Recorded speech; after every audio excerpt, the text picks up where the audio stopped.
ഞാൻ അനീഷ് പറഞ്ഞതന്നെ കേട്ടതാണ്. ഞാൻ മരിച്ചു കഴിഞ്ഞാൽ എന്നെ കാണാൻ ആരും വരണ്ട, ബാക്കിയുള്ള കർമ്മങ്ങൾ ചെയ്യണ്ട. ഞാൻ മരിച്ചാൽ നിങ്ങൾ ആരും എന്നെ കാണാൻ വരണ്ട, ചടങ്ങുകളും നടത്തണ്ട. ഇത്രയൊക്കെ ചെയ്യുന്ന അനീഷ് ദൈവത്തിൽ വിശ്വസിക്കുന്നുണ്ടോ? വിശ്വാസിയാ. പക്ഷെ ദൈവത്തെ വിശ്വസിക്കുന്നുണ്ടെങ്കിൽ നമ്മൾ കർമ്മത്തിലും ബാക്കി ചെയ്യുന്ന കാര്യത്തിലും നമ്മൾ വിശ്വസിക്കുന്നുണ്ടല്ലോ. പക്ഷെ എന്തുകൊണ്ടായിരിക്കും അനീഷ് അത് വേണ്ട എന്ന് തന്നെ തർപ്പിച്ച് പറയുന്നത്? ചെറിയ കൺഫ്യൂഷൻ എന്ന് വേണമെങ്കിൽ പറയാം. കർമ്മം ചെയ്യേണ്ടെന്നല്ല അർത്ഥം. ജീവിച്ചിരിക്കുമ്പോൾ ചെയ്യാത്ത കാര്യങ്ങൾ മരിച്ചിരിക്കുമ്പോൾ ചെയ്യാൻ വേണ്ടി ആരും വരണ്ടെന്ന്. ഓ, അതാണ് ഉദ്ദേശിക്കുന്നത്. ഇപ്പൊ ആ വീഡിയോ ഭയങ്കരമായിട്ട് വൈറലായി, ഒരുപാട് പേര് അഭിപ്രായം പറഞ്ഞ സംഭവമാണ്.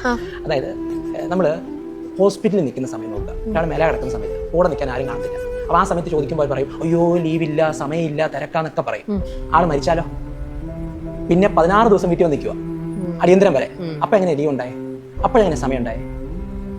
ജീവിച്ചിരിക്കുമ്പോൾ കാണിക്കാത്ത സ്നേഹം മരിച്ചു കഴിഞ്ഞാൽ എന്തിനാ കാണിക്കുന്നത്? നമ്മളൊരു പ്രഹസനമായി മാറിയിട്ടില്ലേ? ഞാൻ ഈ വീഡിയോ ചെയ്ത് പിന്നെ അടി വന്ന കമന്റുകൾ പറഞ്ഞതാ.